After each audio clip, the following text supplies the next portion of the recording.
Welcome back to this episode of the Visibility Queen Show. Today, I am with one of my most best friends.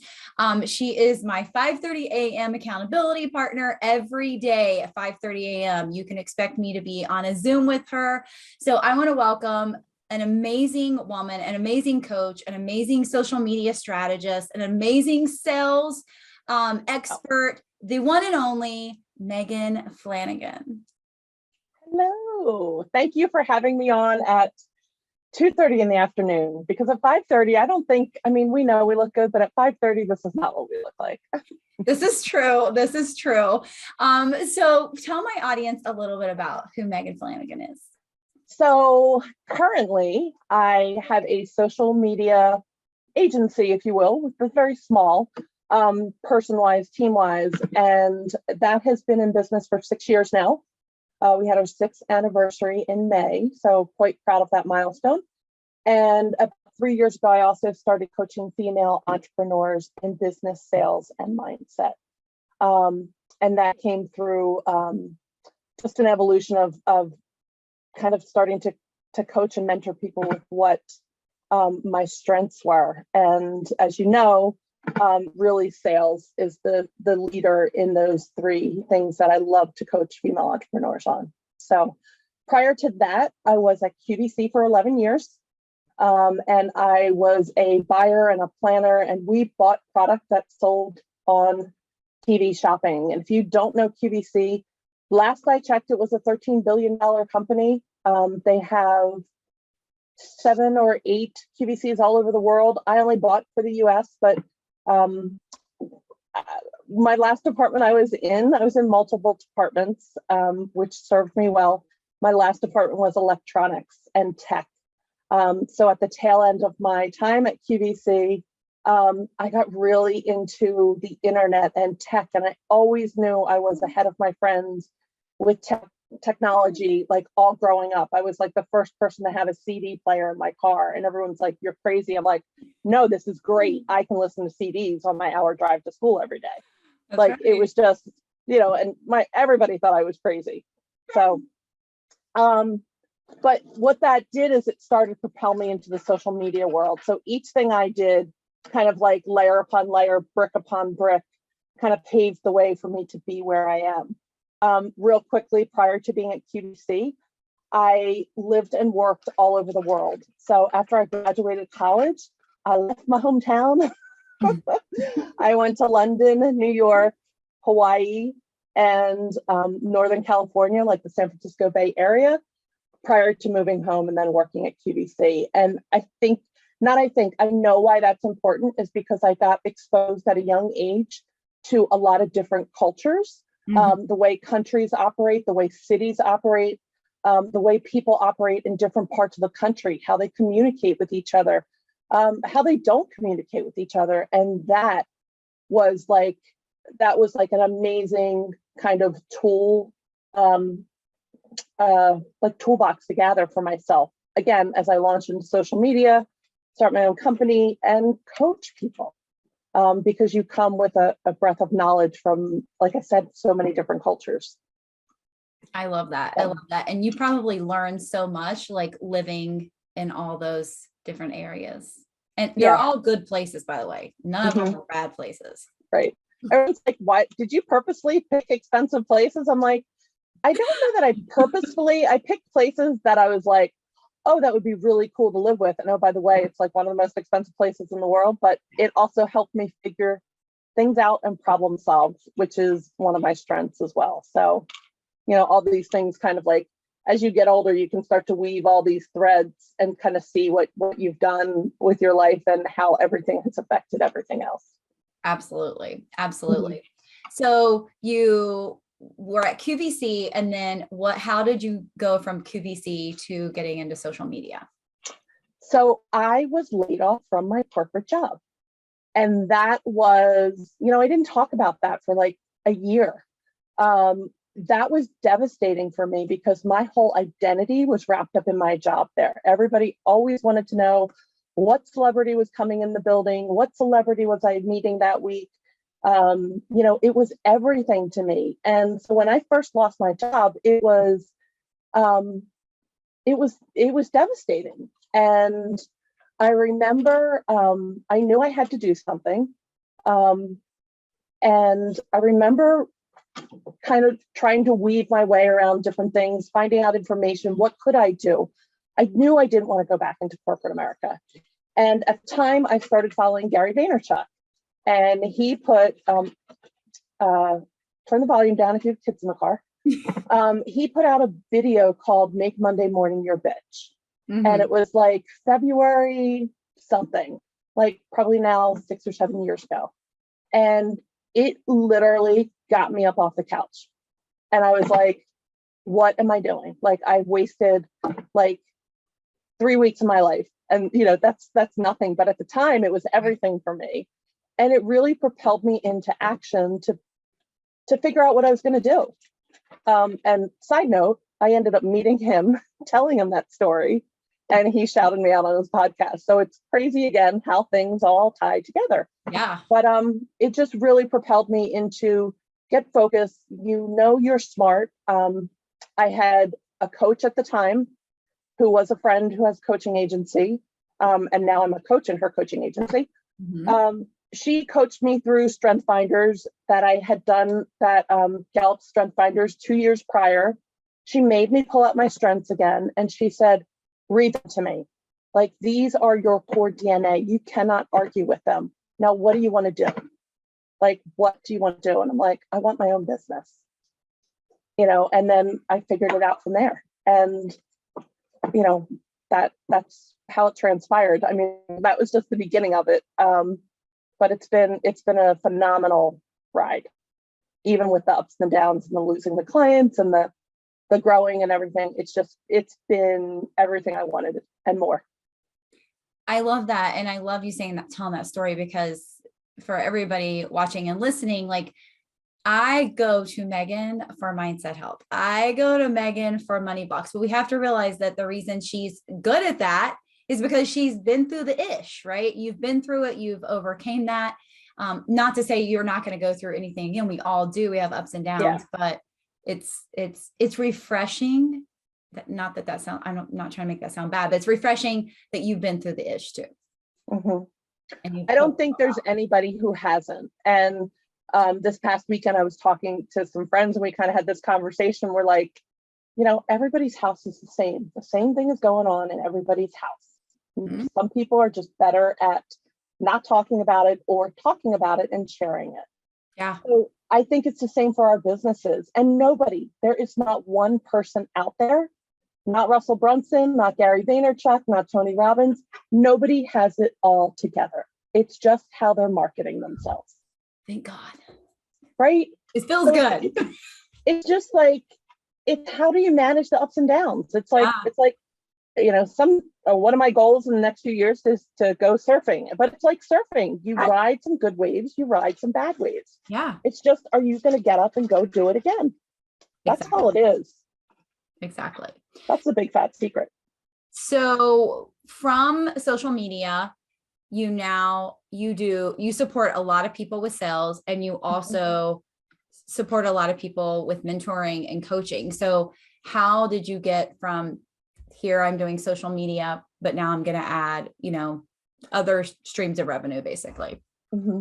So it started in our mutual coach and mentor, Rachel Peterson. Mm-hmm.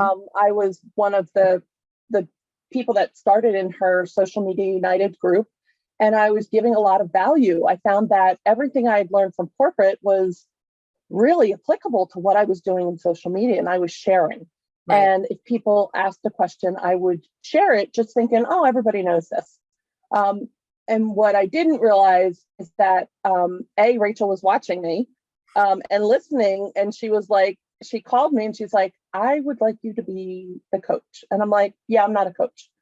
I don't have a certificate. I don't want to go get it. She's like, no, you don't understand. You have so much knowledge to help others. And that is what really kind of started everything for me, is her belief in me, and then her and her husband Paul's belief in me, and really starting up coaching in SMU and then coaching in the Click, and having that opportunity and giving me the confidence to go out on my own, and then now coaching for another agency as well. So that's how it all started. And I think and I met you in person. We had talked on the phone and been on Zoom calls and things like that, but I met you in person on August 2019. We went for a CCL. And I know you've probably heard me say this before, but I'm going to tell my audience. So one of the things that I'll never forget about Megan is I was on a call with my coach, and she was like, what'd you guys talk about after we got off the call? And I was like, just like 10K months. And she said, what's so special about 10K months? Why not 12K months? Why not 15K months? Why not 20K months? And I will never forget that. And I don't it's kind of like one of those omens, because I never really hit a 10K month. I went straight to 15, which is so funny, but you coached me in that moment and I had no idea where it was going to lead.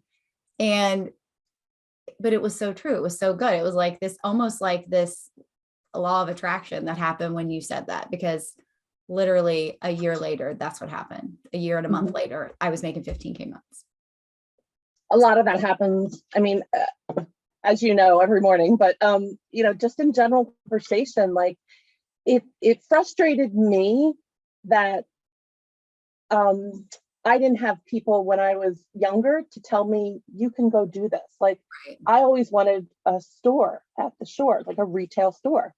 I ended up working in retail all over the world, so I kind of scratched that itch, but I always wanted my own business. And I never had people surrounding me telling me, go do it. Like, let's figure out how to do it. It was just not that atmosphere that there is in today's world, where people are supporting others. And, people talk about it. First of all, what are your real dreams? Yeah. Not, I just want to go to college and get a job and get married and have kids. Like that was the end of the story. Like when I was coming out of college. Yeah. Like, you were supposed to get married and have kids, and probably would have been frowned upon if I got a job. But, it's been so much greater to have this all happen later in life for me. And it's, seeing so many other women too, having it happen over 40, is just like amazing. So, I mean, to wrap that up, it's just like, I want to be there to support the people who don't have people to say, oh my God, you can do whatever you want. Right. And it is possible. Like you and I see it every day. Right. What is possible that the world doesn't see. That's not what they run on the news and on TV, but yeah, we see the things that people are doing every day, just freaking blow our minds. Yeah. And the thing is too, some of us may have had that entrepreneurial spirit when we were younger. And I don't know if you want to talk about this or not, but I remember this story that you told me about some pants came back in style, or you liked some pants and you learned how to sew them and you took them into a store and made them for the store and sold them.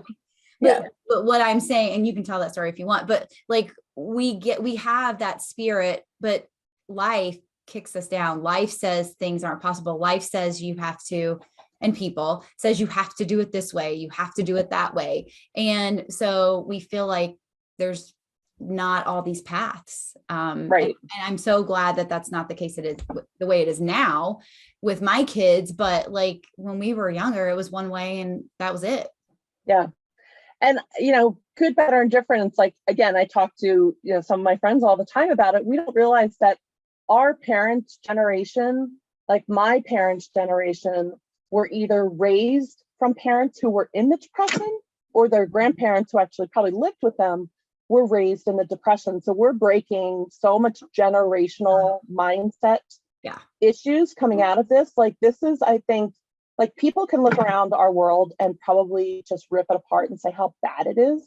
But this is the greatest time to have a good idea and to want to work for yourself and do things. Like, this is the greatest time right now. You've got so much at your fingertips to make things happen. Speaking of that, and this time, depending on when you're listening to this, so Megan taught Recession Proof Your Business in the past week for the mastermind we're in together. And she made a list of the businesses that typically do well during recession. And I love that entrepreneur was on there. because just like during the pandemic, we learn to pivot, we figure it out, we do whatever it takes. Going back to you creating the pants, like we do, just like you losing your job, we do whatever it takes. If we have that mindset and we have that motivation and we have that drive, we will figure it out. Just like Gary V's Monday podcast or whatever it was that right. Yeah. No, it's true. And I think, that's a good thing that you bring up because everybody's concerned. It's all over the news. And I believe, when I was coaching on last week, or it was this week, I thought, should I really questioned, and I think I talked to you about it in our early morning call. Like, I didn't want to scare people, but I wanted to empower people. Right. Like, I wanted to say, hey, here's what's coming in the next 6 months. Look at your business. And if you're just starting out, like, ask the right questions to yourself. Right. Are you going to make the right hires? Should you buy this software? You really don't need it. Like, make sure that your revenue is covering your expenses and a little cushion. Start an emergency fund. Like, if you are taking on new clients and you're a social media manager, perhaps take a look at these businesses that are recession proof. Yeah, absolutely. And again, nobody talks about that. No. So, and it was, and it's empowering for people. So it totally is. It totally is. And one of the other things I want to talk to you about, because it is the most important thing to keep going during a recession, is sales. Yes. So you became really passionate about sales. You teach sales, you're a sales expert, you love sales psychology. Tell us a little bit about that journey and why you're so passionate about it. So one of the funniest things is, up until a few years ago, I hated sales. Like, that is the internal dialogue that was in my head, is that I am not a slimy salesperson because I couldn't stand salespeople. Now, a little bit of information is that when I was working all over the world, I was a retail store manager. So I had to teach people how to sell. So I was working for the Gap in the UK. Well, if you have lived in the UK or if you visited it, you may know the culture where people in shops do not greet you. They do not say hello. They barely look you in the eye. That is cultural. So then thrust me into the person that has to train the staff, who, by the way, are not from the UK only. They're from all over the world, because it's like New York City. It's a melting pot. Right. And I have to teach them, quote, the American way, which is like, hi, how you doing? You want fries with that shake kind of thing? And I'm like, this is not going to fly. So, I had many talks with my district manager about, like, listen, we got to figure out something, because this is not, I did it your way. It's not working. We need to find a better way. That's kind of been an underlying theme. But in my mind, I kept telling myself I hated sales. And interesting again, Rachel Peterson asked me to help with closing calls for the Click, which is initially how you and I met. Yes. Our first touch point. And I said to her and her husband, I said, I'm not a salesperson. Kind of like, I'm not a coach. I go, I'm not a salesperson. I hate sales. And they're like, no, all you have to do is share your story and your success. And I'm like, I thought about it, and I thought, the reason I love sales, as I tell myself I hate sales, the reason I do like, if I could say I like sales, was because I was sharing something with someone that helped them. Yeah. So is it a product? Is it a resource? Is it, my car that I love? Is there a reason I can share with you why I love it so much? Mm-hmm. Yeah, because the brand saved my life when I got hit by, a truck. So it's like, there's different things we like to share with people we like, know, and trust, what is near and dear to us. So again, I said yes. And I started closing their calls for the social click. And I found that I really liked it. And it like kind of cracked something open in me that, okay, I'm good at this. Like, why did I have such bad thoughts?